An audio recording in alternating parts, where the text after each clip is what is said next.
Arthur's Christmas, an Arthur Adventure by Marc Brown, a Scholastic Incorporated book.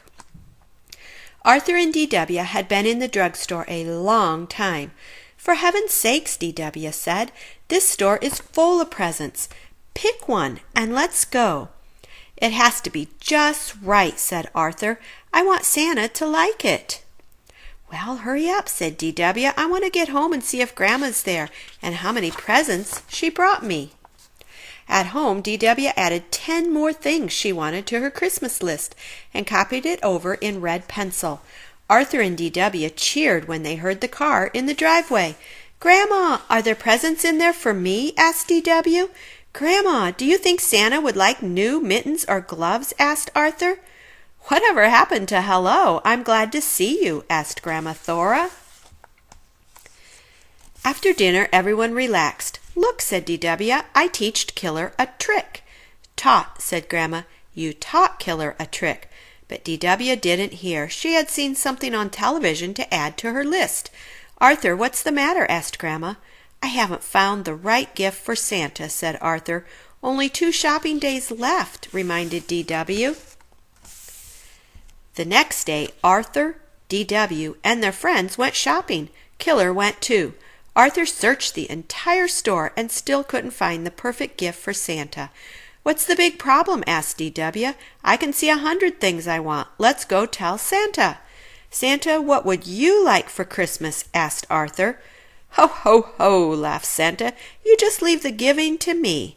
D.W. had her picture taken, patting Santa's tummy.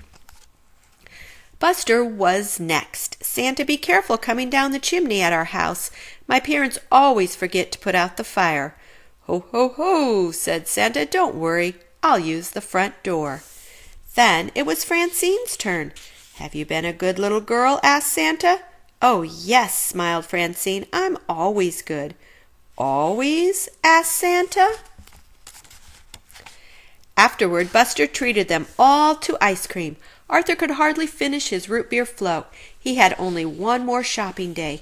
Look, said Francine, Santa eats ice cream. I'll have a banana split with 6 scoops of bubblegum ice cream, said Santa, with double hot fudge, whipped cream, and nuts. I'll say he eats ice cream, said D.W. At home, Arthur asked his family for help. How about a nice colorful tie, said Father. Aftershave is always a good gift, said Mother. I bet Santa could use some toasty warm long johns, said Grandma. Arthur, you're taking this shopping too seriously, said D.W. Just do what I do. Get everyone the same thing. That afternoon, everyone was getting ready to go caroling, but Arthur didn't have time for Christmas carols. Time was running out. Please come along, begged D.W. I'll be the only kid, and besides, Mrs. Tibble always gives us present and hot chocolate. Arthur went window shopping instead, hoping that would give him an idea for Santa's present. Santa was ho-ho-hoing and drinking a diet root beer at the car wash. Moments later, Santa was at the Golden Chopstick eating subgum chow goo.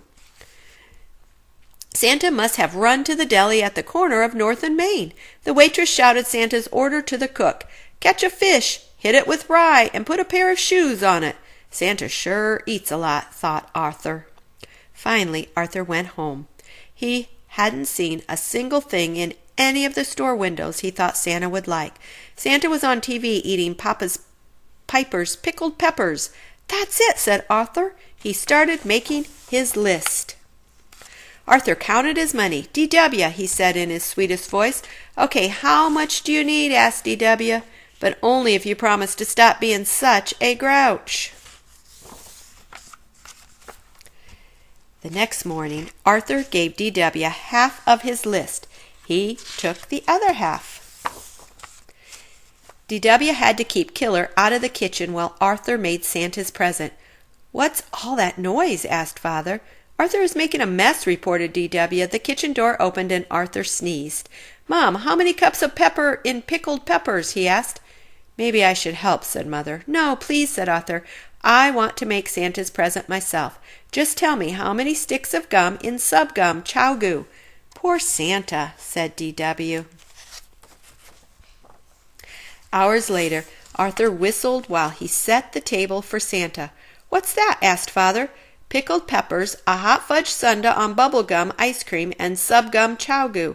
I sort of combined Santa's favorite foods," Arthur explained. "What's that big lumpy thing that's moving?" asked Grandma. "A pizza to go," said Arthur, "with everything on it." "If you want Santa to come, you'd better go to bed," said Mother. "If we want Santa to come," thought D.W., "we better do something about that food." D.W. couldn't fall asleep. "I had to do something," she thought. "Poor Arthur works so hard. But if Santa gets one whiff of Arthur's present, he'll never set foot in the dining room, much less eat any of it." Careful to miss the squeaky step, D.W. tiptoed downstairs in the dark. The next morning, Arthur was the first one up. "Santa ate it all," he cried, and he left a note.